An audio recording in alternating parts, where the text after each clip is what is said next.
made a coaching change last week with your serve in mind. What have the last 5-6 days been like for you in preparing for this tournament?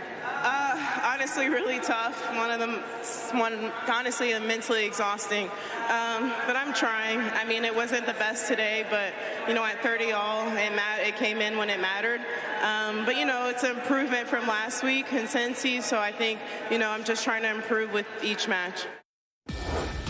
No, so much focus has been on the Gauff serve, both the first and second. But you got to have a solid second serve to feel more confident to go for your first. What were some of the changes? One, we've always looked at her ball toss. Is it too far in front? Is it too far to the right to hit a kick serve? A minor adjustment in last night's match, trying to get it more at 12 o'clock, trying to get it more in the center so she could go up and after it. She's been working with Gavin McMillan here on court for this whole week. Normally that stuff is done in private, so even more eyeballs on it causes more people to talk about it. An awful lot of stress when you're on the U.S. Open practice courts going over such detailed instruction. Look, and normally when you do a coaching change, they're not really coming in for technique, right? This is a very unique scenario for her. Only Sabalenka I can think of recently doing something similar, and she did it with McMillan to basically put her career back on track. You can see him really focusing highly technical stuff. He wants to get the arm in a different position than it was. He looks like he wants her angle of attack, the shoulders, to be a little bit more this way so we can go up at the ball instead of keeping your shoulders a little flatter when you're going out at the ball.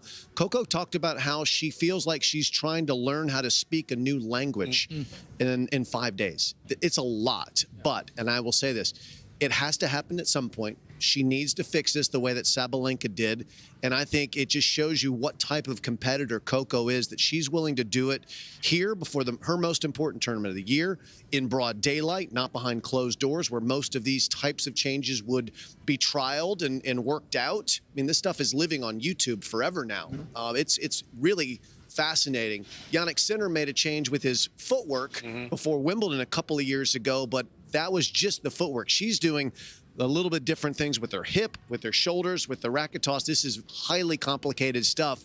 And to put it into practice in real time, I cannot stress enough how much that takes guts. And look, it's only been a week or slightly more that she's been working with Gavin McMillan. Results don't come overnight, but Chandy, are you getting a sense of what kind of approach she's taking with her serve? One thing we for sure noticed was that her first serve pace was way down yesterday. She hit a lot of second serves as first serves, trying to get a little more kick, trying to get a little more margin, and it worked because she didn't have as many double faults. It's maybe not her normal mindset, so that took some getting used to, and she was dealing with a lot. It is so incredibly difficult to make these kinds of changes the week before a major where you want so badly to do well. I was incredibly impressed with Coco Gauff, and she said after the match that, she wasn't great at times.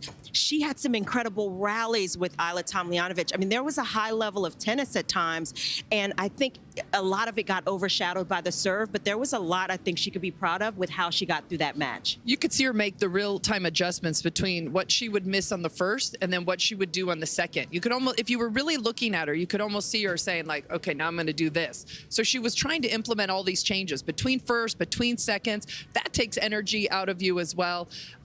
My heart really broke when she said that. I mean, she was basically admitting this has been such a tough week. And normally when you go into a major, you want things to go great. You're trying to get your player to feel great about themselves. It's just a little bit of fine-tuning, maybe just a few more cross-court. Not such detailed instruction. When players talk about getting into the zone, right, that spot where they're just reacting and flowing and feeling tennis, they're not thinking one bit about technique. And unfortunately for her, she's going to have to be thinking about this technique. She has to be super mindful. It's literally the only thing she's thinking about, I'm sure, when she sets up to hit a serve.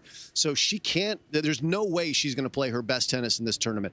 No way. But if this works for her, and by the end of this year or by the Australian Open, she no longer has to think about it and she can get into that flow state, that's an investment worth making. Most people would have waited till after this tournament, maybe sought out some exhibitions to be able to trial it in a low-stakes, low-pressure environment. It's not Coco Gauff. That's why she's going to be one of the game's greats, because she's willing to just lay it on the line constantly and fight through it. I frankly I love it. I admire it, and I'm just baffled that she has the chutzpah, Brett, to do it. Well done, Jim. That is Thank you. very New York way to put it.